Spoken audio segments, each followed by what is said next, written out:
There are children who grow up believing they are the reason things fall apart. Not because they were told once or twice, but because blame became the language of their home. Every raised voice, every slammed door, every heavy silence, somehow it all pointed back to them. They learned to apologize for things they didn't do.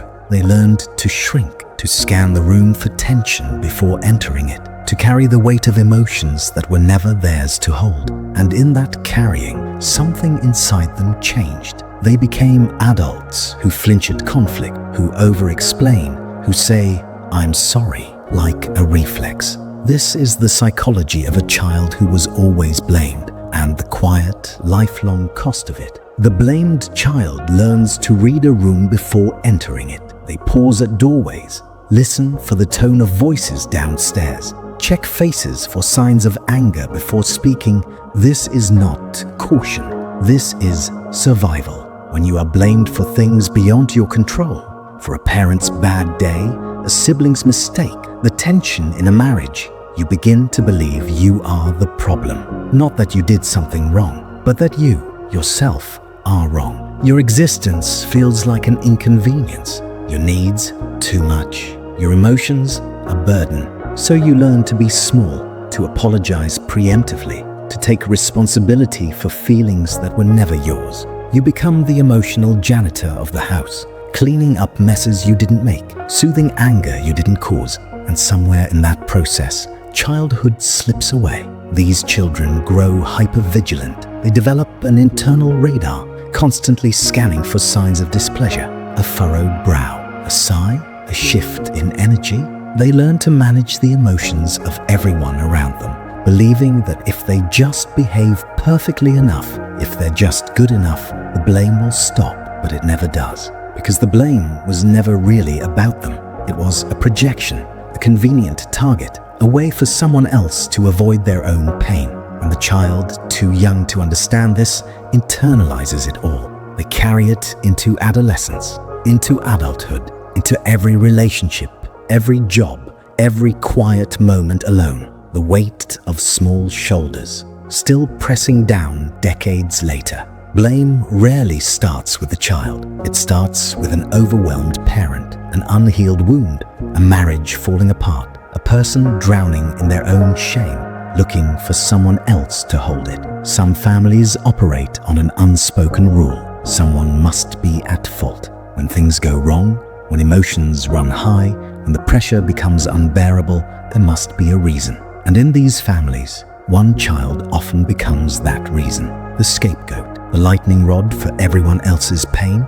It's not always the oldest, not always the most sensitive. Sometimes it's the child who looks like someone from the past, who reminds a parent of themselves or of someone they resent. Sometimes it's simply the child who reacts, who cries, who questions, who doesn't stay silent, the one who refuses to disappear. Parents who blame are often people who were blamed themselves. They learned long ago that love is conditional, that acceptance must be earned, that mistakes are unforgivable. And now, unable to face their own imperfections, they redirect that harshness onto their child. There is also this: some parents need someone to control when their own life feels uncontrollable. Blaming a child offers a false sense of power. It creates a narrative where they are not failing, not struggling, not lost. Someone else is just making things difficult. But the child doesn't know this. The child only knows that no matter what they do, it's not enough. They are too loud, too quiet, too much, too little. They exist in a constant state of wrongness, trying desperately to fix something that was never theirs to fix. And the cycle, unless interrupted, continues. Blame becomes legacy, pain becomes inheritance. Inside the brain of a blamed child, something rewires. The nervous system, designed to keep the body safe, begins to perceive the world as fundamentally unsafe. Not because of physical danger, but because of emotional unpredictability. When a child is repeatedly blamed, their stress response system becomes overactive. The amygdala, the brain's alarm center, stays on high alert. Cortisol floods the system. The body learns to live in a state of perpetual tension, waiting for the next accusation, the next disappointment, the next moment they will somehow be responsible for someone else's pain. This is developmental trauma. Not always loud, not always visible, but deeply embedded. A child's sense of self forms around the belief that they are fundamentally flawed, that love must be earned through perfection, that their value is determined by how little trouble they cause. Psychologists call this toxic shame, not guilt. The feeling that you did something wrong, but shame. The belief that you are something wrong. It becomes the lens through which they see themselves. Every mistake feels catastrophic. Every criticism feels like confirmation. Every moment of joy feels temporary, conditional, waiting to be revoked. The inner critic develops early. It sounds like the voices that blamed them, but now it lives inside their own mind. It is harsh, relentless, unforgiving. It tells them they are too sensitive, that they overreact, that they should have known better, tried harder, been different. And so they grow into adults who cannot accept compliments, who apologize for existing, who carry an exhausting sense of responsibility for everyone's feelings. The architecture of guilt is built in childhood, but its walls stand for decades, strong, invisible, inescapable, until the day someone finally decides to tear them down. Adulthood brings awareness, but not always peace. The blamed child grows up and begins to see the patterns.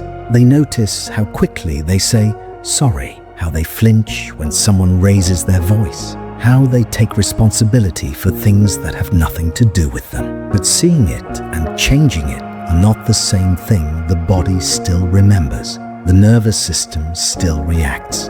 And so they live in a kind of war between the child who learned to absorb blame and the adult who is beginning to understand it was never theirs. They become people pleasers, terrified of conflict, allergic to anger. They over-explain, over-apologize. They monitor the moods of everyone around them, adjusting themselves constantly to keep the peace. It is exhausting. It is automatic. It feels like breathing. But underneath the compliance, resentment grows. Because part of them knows this isn't fair. Part of them is angry at the people who blamed them, at themselves for still carrying it, at the world for not noticing how hard they're trying, but they don't know how to express that anger. They were taught that their feelings don't matter, that their needs are inconvenient, so the anger turns inward, becoming depression, anxiety, self-criticism. Boundaries feel impossible. Saying no feels cruel. Asking for help feels selfish. They carry the emotional labor of entire relationships, entire workplaces, entire families, and when they finally break, when the exhaustion becomes too much, they blame themselves for that too. This is the war, the push and pull, the knowing and the not knowing, the desire to change and the terror of what that change might cost. Because if they stop taking responsibility for everyone else's emotions, who will? If they stop being the problem, what if they lose the only role they've ever known? Sometimes it happens in therapy. Sometimes in a conversation with someone who loves them and sees clearly. Sometimes it happens alone, in the middle of a breakdown, when the weight finally becomes too much to carry. The realization comes softly, or all at once. It was never my fault. Not the anger, not the tension, not the unhappiness in that house. It was never about me. I was a child, and I was blamed for things no child should ever be blamed for. This moment is both devastating and liberating, because with it comes grief. Grief for the childhood that was stolen, for the years spent believing a lie, for all the apologies given for crimes never committed, for the love that was conditional, the safety that never existed, the innocence that was taken too soon. But there is also something else. A crack in the armor, a small, fragile sense of permission to stop carrying what was never theirs, to release the responsibility, to understand that someone else's inability to manage their emotions was not a reflection of their worth. The blamed child begins to see their parents not as infallible authorities, but as flawed humans, people who were hurting, who didn't know better, who repeated what was done to them. This doesn't excuse the harm, but it separates the harm from the child's identity. They begin to ask different questions. Not, what did I do wrong, but what was happening in that house. Not why wasn't I good enough, but why was blame the only language they knew. The awakening is quiet. It doesn't come with fireworks or sudden healing. It comes with a whisper, a shift, a tiny revolutionary thought. Maybe I was never the problem. Maybe I was just the one small enough to blame. Healing from a childhood of blame is not linear. It is not a single decision or a sudden transformation.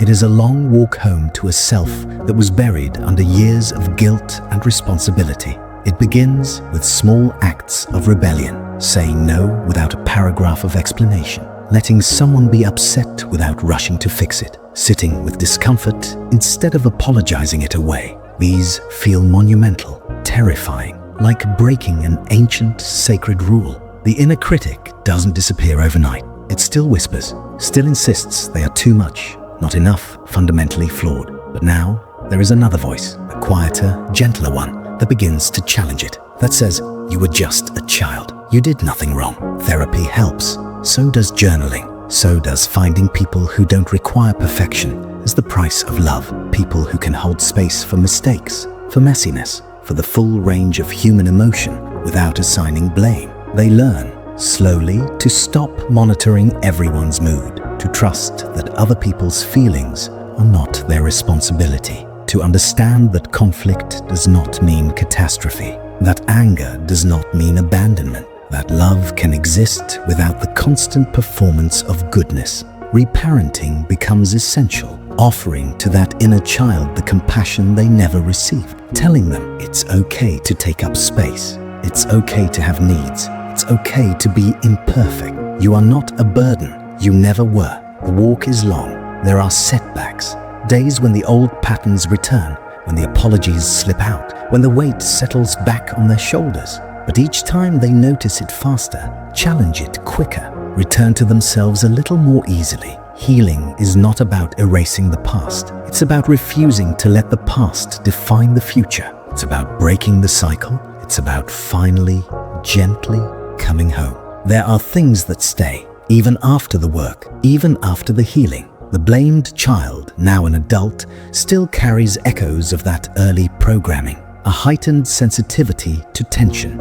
a deep discomfort with conflict, a tendency to assume, in moments of stress, that they are somehow at fault. But now they know the difference between a reflex and a truth, between an old wound and a present reality. They can feel the tightness in their chest when someone seems upset and recognize it for what it is, a memory, not a message. They grieve sometimes for the child they were, for the parent they needed but didn't have, for all the years spent carrying weight that was never theirs. That grief is valid. It deserves space. It does not need to be fixed or rushed. But there is also pride, a quiet, earned pride, because they survived. They didn't just endure the blame. They questioned it. They dismantled it. They refused to pass it on.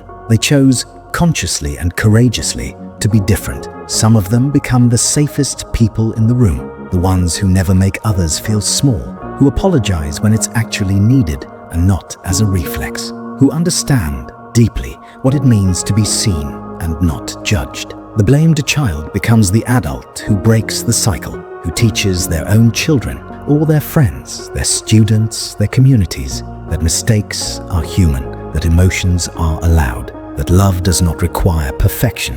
What remains is not bitterness, but wisdom, not brokenness, but resilience, not the belief that they are fundamentally flawed, but the quiet, hard-won knowledge that they never were. They were just a child, and they deserved better. And now, finally, they are giving that to themselves.